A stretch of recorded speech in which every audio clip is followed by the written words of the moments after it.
রাত 10টা 23। ঘড়ির কাঁটা বুঝি আজ ইচ্ছে করে একটু ধীরে চলছে। ড্রয়িং রুমের মাঝখানে ছোট করে বিয়ের আসর সাজানো।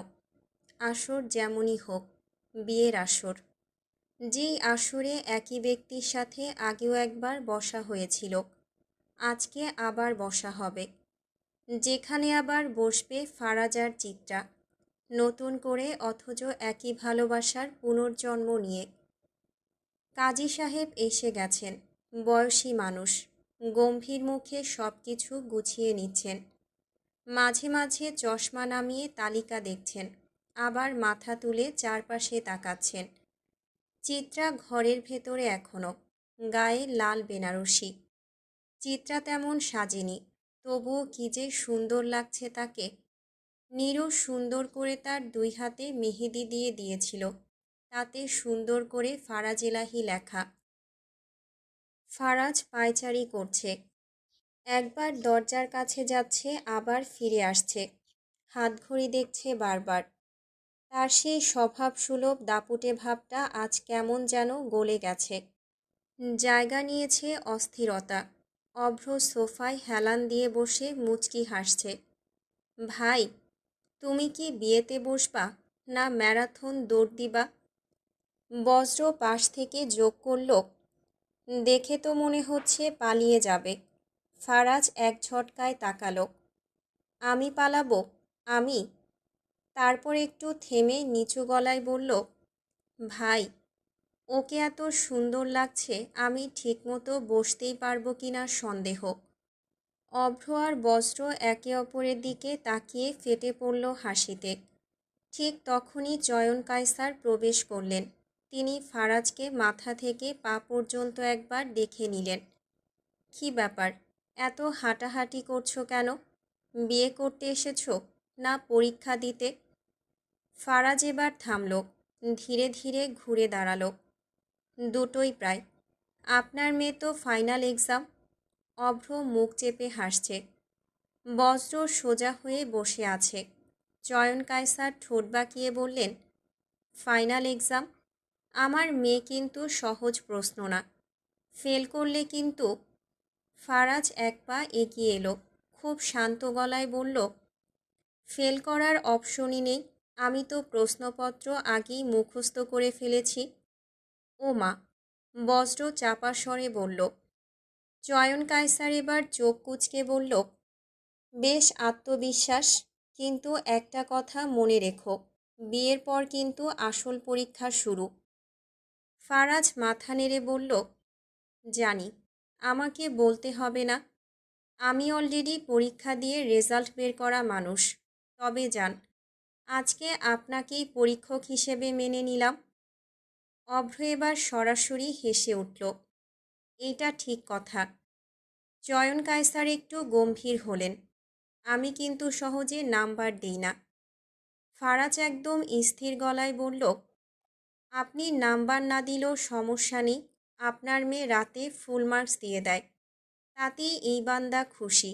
বোঝেন তো, আমার আবার চাহিদা নেই, আমি অল্পতে খুশি থাকার মানুষ। তো যৌতুক হিসেবে কি দেবেন আপনি? দেখুন, ভেবেছিলাম এই বাড়ির বাথরুম আর রান্নাঘরে এবার এসি লাগাবো, কিন্তু আপনি বেঁচে থাকতে আমি কি করে লাগাই বলুন তো?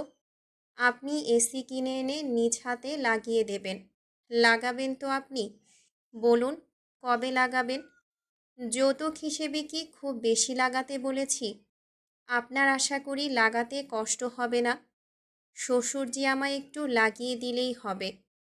আমিই লাগাতাম, কিন্তু আপনি সিনিয়র মানুষ, অভিজ্ঞতা বেশি, তাই দায়িত্বটা আপনাকে দিলাম।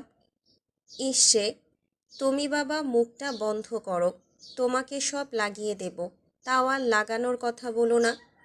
কানটা ঝালাপালা হয়ে গেছে আমার। ঘর ভরা মানুষ, তাদের মাঝে কাজী সাহেব বসে আছেন গম্ভীর মুখে। ফারাজ বসেছে একটু সোজা হয়ে। কাজী গলা খাকারি দিয়ে শুরু করলেন, বিসমিল্লাহি রহমানির রাহিম। বিয়ের সব শর্ত ও দেনমোহর নির্ধারিত হয়েছে। তিনি পুরো কথাটা শেষ করার আগেই ফারাজ জোরে কবুল বলে উঠল। এক মুহূর্ত নিস্তব্ধতা, তারপর পুরো ঘর ফেটে পড়ল হাসিতে। অভ্র হাঁটুতে চাপড় মেরে বলল, এইটা কি এক্সপ্রেস বিয়ে নাকি? বজ্র মাথা নেড়ে বলল, আরে ফারাজ, কাজী সাহেব তো এখনো প্রশ্নই শেষ করেন নাই। কাজী ভ্রু কুঁচকে ফারাজের দিকে তাকালেন। আমি তো এখনো বলিই নাই। ফারাজ মুখ গম্ভীর করে বলল, আগে থেকেই প্রস্তুত ছিলাম হুজুর, প্রশ্ন শোনার দরকার নাই, উত্তর রেডি। চয়ন কায়সার পাশ থেকে ধমক দিয়ে বললেন, এই ছেলে, বিয়ে করছো নাকি নাটক করছো? ফারাজ তার দিকে তাকিয়ে একটু ঝুঁকে বলল, নাটক না বাস্তবতা। আপনার মেয়ে যেন অন্য কেউ নিয়ে না যায়, তাই আগে থেকেই কবুল বলে সিট বুক করে রাখলাম, যদিও অনেক আগেই পার্মানেন্ট করা হয়ে গেছে। অভ্র এবার আর থামতে পারল না, জোরে হেসে উঠল। কাজী এবার হালকা বিরক্ত হয়ে বললেন, আচ্ছা ঠিক আছে, আবার নিয়ম করে বলি, ফারাজ এলাহি, আপনি কবুল। এবারও বলে ফেলল ফারাজ, একদম শান্ত গলায়। কাজী এবার চশমা খুলে তাকালেন। আপনি তো বলার সুযোগই দিচ্ছেন না। ফারাজ হালকা হেসে বলল, জীবনের সবচেয়ে গুরুত্বপূর্ণ জায়গায় দেরি করা ঠিক না হুজুর। চয়ন কায়সার ঠোঁট বাঁকিয়ে বললেন, এই আত্মবিশ্বাস বেশি দিন টিকবে না কিন্তু। ফারাজ এক চুলও নড়ল না। দেখা যাবে। তবে আপনার মেয়ে যেহেতু প্রশ্ন, আমি তো আগেই বলেছি, আমি প্রস্তুত ছাত্র। বজ্র পাশ থেকে ফিসফিস করে বলল, ভাই, এই ছাত্রটা মনে হয় প্রশ্নপত্র চুরি করেই পাশ করবে। ফারাজ শুনে মুচকি হেসে বলল, চুরি না, বৈধভাবে অধিকার করে নিয়েছি। অবশেষে কাজী ঠিকভাবে পুরো প্রক্রিয়া শেষ করলেন। এবার নিয়ম মেনে আবার বললেন, আপনি কি এই বিয়ে কবুল করছেন? ফারাজ এবার একটু থেমে চারপাশে তাকিয়ে বলল, কবুল কবুল কবুল। লাল বেনারসিতে ঢাকা মাথা নিচু, আয়শার নদী ধরে এনে বসালো ফারাজের ঠিক পাশে। মুহূর্তের জন্য ফারাজ একদম চুপ হয়ে গেল। অভ্র কনুই দিয়ে খোঁচা মেরে ফিসফিস করল, এই প্রথম দেখছি ভাই চুপ। বজ্র নিচু গলায় বলল, সিস্টেম হ্যাং হয়ে গেছে মনে হয়।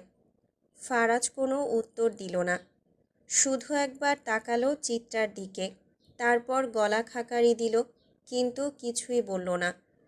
কাজী সাহেব আবার শুরু করলেন, আচ্ছা, কনে পক্ষের থেকে।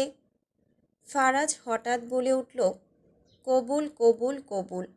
চয়ন কায়সার কপালে হাত দিয়ে বললেন, এই ছেলে, এবার তো মেয়ের কথা শুনতে দাও। কাজী একটু কড়া গলায় বলল, আপনি একটু চুপ থাকবেন, এখন কনেকে জিজ্ঞেস করা হবে। ফারাজ ঠোঁট কামড়ে চুপ করে বসে রইল। কাজী নরম গলায় বললেন, মা, তুমি কি এই বিয়েতে রাজি আছো? চিত্রা মাথা আরও একটু নিচু করল, গলা কাঁপছে সামান্য। পাশ থেকে নদী ফিসফিস করে বলল, ইসরে, বল কবুল। চিত্রা খুব আস্তে বলল, কবুল। কাজী আবার বললেন, জোরে বলো মা, সবাই যেন শুনতে পায়। চিত্রা এবার একটু সাহস নিয়ে বলল, কবুল। ফারাজ পাশে বসে হালকা হাসল, খুব নিচু গলায় বলল, এইটাই তো চাই। অভ্র সঙ্গে সঙ্গে ধরে ফেলল, ভাই, লাইভ কমেন্ট্রি বন্ধ করুন। কাজী কাগজ এগিয়ে দিলেন, এখন বিবাহ দলিলে সাইন করতে হবে। প্রথমে ফারাজ কলম হাতে নিল, কলমটা ঘুরিয়ে ফিরিয়ে দেখে বলল, এইটা দিয়ে সাইন করলে লাইফ টাইম কন্ট্রাক্ট হয়ে যাবে তো? বজ্র সাথে সাথে বলল, না ভাই, এটা ট্রায়াল ভার্সন। চয়ন কায়সার ধমক দিয়ে বললেন, চুপ করে সাইন করো। ফারাজ সাইন করতে করতে বলল, আচ্ছা আচ্ছা, কিন্তু পরে রিটার্ন পলিসি নাই তো? চয়ন কায়সার চোখ কুঁচকে বলল, একবার নিয়ে গেলে ফেরত নেওয়া হবে না। ফারাজ মাথা নাড়ল, ঠিক আছে, আমি তো রিটার্ন করব না, আমার এত কিসের চিন্তা। অভ্র হেসে লুটোপুটি খাচ্ছে, এরপর কাগজটা চিত্রার সামনে আনা হলো। চিত্রা ধীরে কলমটা হাতে নিল। হাত কাঁপছে একটু। ফারাজ পাশে বসে খুব আস্তে করে বলল, জলদি বউ, রুমে গিয়ে মেয়ের নামও তো আবার ঠিক করতে হবে, অনেক কাজ বাকি। চিত্রা একবার তাকালো তার দিকে, তারপর শান্ত হয়ে সাইন করে দিল। কাজী কাগজ গুছিয়ে বললেন, সাক্ষীরাও সাইন করুন। সব কিছু শেষ হলে কাজী ঘোষণা করলেন, আলহামদুলিল্লাহ, বিয়ে সম্পূর্ণ হয়েছে। ঘর জুড়ে মাশাল্লাহ ধ্বনি ভেসে এলো। ফারাজ একটু ঝুঁকে চিত্রার কানে খুব আস্তে করে বলল, আবারও অফিসিয়ালি আমার হয়ে গেলে। চিত্রা কিছুই বলল না, শুধু মাথা নিচু করে হাসল। পাশ থেকে অভ্র আবার খোঁচা দিল, ভাই, এখনো সময় আছে, পালাবা? ফারাজ সোজা হয়ে বসে বলল, এখন তো পালানোর প্রশ্নই আসে না, এখন তো পুরো জীবনটাই বুকিং দিয়ে ফেলেছি। ডাইনিং টেবিল ভরা মানুষ, ভালোই রাত হয়েছে। বিয়ের পর আড্ডা দিতে গিয়ে মানুষের খাওয়ার নিকুচি হয়েছিল। নানা রকম খাবারের গন্ধে পুরো ঘর জমে উঠেছে। ফারাজ একপাশে বসা, সামনে প্লেট, কিন্তু তার দৃষ্টি একদম পাশের চিত্রার দিকে। বজ্র খেয়াল করে ফিসফিস করল, ভাই, ভাত খাও নাকি ভাপ খাও? অভ্র যোগ করল, দেখে তো মনে হচ্ছে শুধু চোখ দিয়েই খেয়ে ফেলবে। ফারাজ এবার ধীরে মাথা ঘুরিয়ে তাকালো, তোদের সমস্যা কি? চয়ন কায়সার সামনে বসে চুপচাপ খাচ্ছিলেন। হঠাৎ বললেন, সমস্যা তো আমাদের না, সমস্যা তোমার। বিয়ের পর থেকেই খাওয়া দাওয়া ভুলে গেছো নাকি? ফারাজ প্লেটের দিকে তাকিয়ে বলল, না, খাচ্ছি তো, কিন্তু কিছু জিনিস সামনে থাকলে অন্য কিছুর দিকে মন যায় না। চিত্রার সাথে সাথে কাশতে লাগলো। পাশে আয়শা নীরু মুখ চেপে হাসছে। চয়ন কায়সার কড়া গলায় বলল, এইসব ডায়লগ টেবিলে বসে বলার দরকার আছে? ফারাজ নির্লিপ্ত, আমি তো সাধারণ কথাই বললাম। অভ্র নিচু গলায় বলল, এইটা যদি সাধারণ হয়, অসাধারণটা কেমন হয় ভাবছি। বজ্র হেসে ফেলল। এদিকে চিত্রা চুপচাপ ভাত মেখে খাচ্ছে। হঠাৎ ফারাজ তার প্লেটে একটা মাংসের টুকরো তুলে দিল। চিত্রা অবাক হয়ে তাকালো। কি করছেন? ফারাজ স্বাভাবিক ভঙ্গিতে বলল, যা করার দায়িত্ব সেটাই করছি। চয়ন কায়সার সাথে সাথে বলল, ওর হাত পা আছে, নিজে খেতে পারে। ফারাজ এবার হাসল, জানি, তবে বউ আমার, আমি সব তার পাতে তুলে দেব, এটা দায়িত্ব আমার। আপনার কি? নিজের বউকে তো ইতালি রেখে এসে এখানে মজে আছেন। ছি ছি, শাশুড়ি মাটা আমার একা ওই দেশে পড়ে আছে। চয়ন কায়সার চোখ কুঁচকে তাকালেন। চিত্রা এবার আস্তে করে বলল, আপনি একটু চুপ করবেন? ফারাজ তার দিকে তাকিয়ে মুচকি হাসল।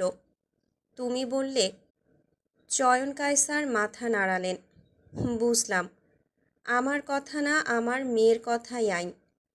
ফারাজ একদম সিরিয়াস মুখে বলল, আপনি ঠিকই ধরেছেন। ফারাজ চয়ন কায়সারের গ্লাসে কোকা কোলা ঢেলে দিতেই চয়ন কায়সার বলল, আমি কোক খাই না। চিত্রা আস্তে করে ফারাজকে বলল, বাবার বিষয় উল্টো, কোক খেলে গ্যাসের জ্বালা বাড়ে। ফারাজ সে কথা শুনে গলা ফাটিয়ে বলল, সোজা কথা বললেই তো হয়, শ্বশুর ড্যাডির কোক খেলে যে পাদ আসে।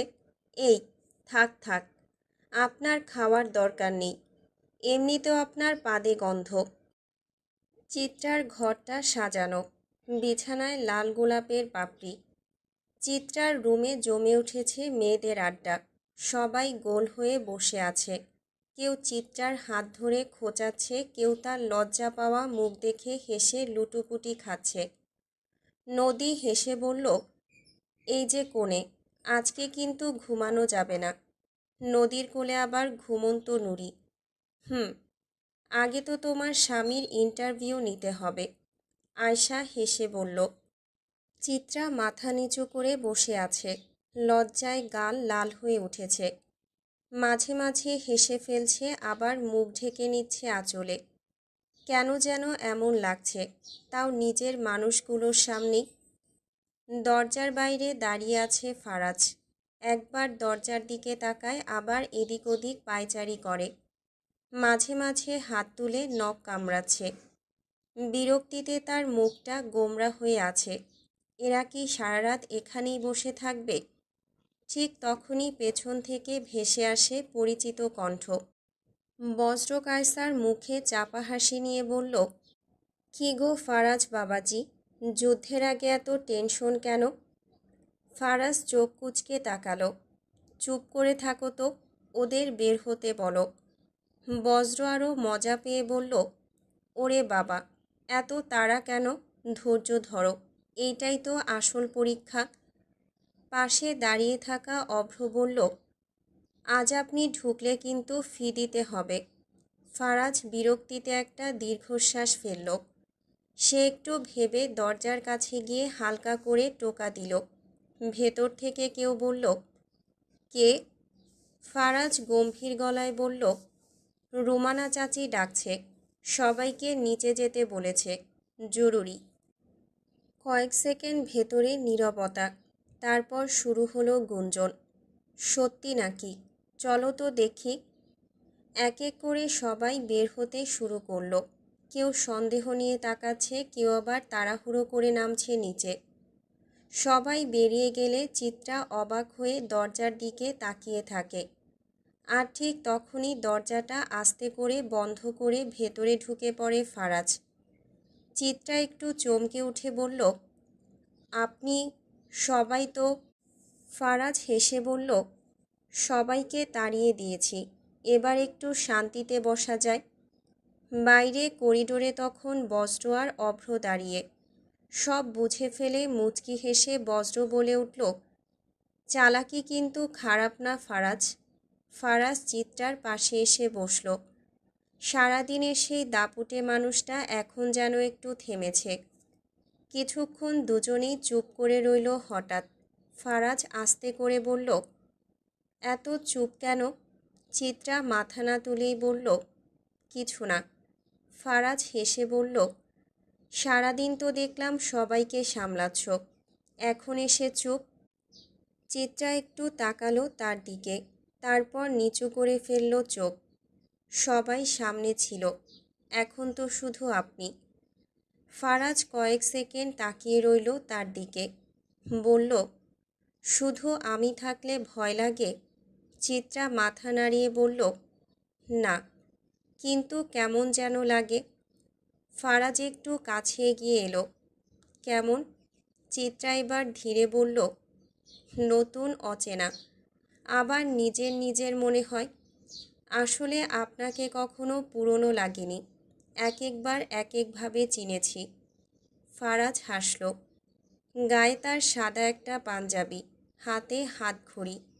সাদায় তাকে পবিত্র লাগছে। ভালোই তো, আমিও ঠিক এইটাই ফিল করছি। হঠাৎ ফারাজ খুব সাবধানে চিত্রার হাতটা নিজের হাতে নিল। একটা কথা বলি? চিত্রা তাকালো। হুম। ফারাজ তার হাতের উপর আলতো চাপ দিয়ে বলল, আমাদের ছোট্ট বাবুটার কথা ভাবছিলাম। সে নিজের অন্য হাতটা পেটের উপর রাখল। আমিও, সে আস্তে বলল।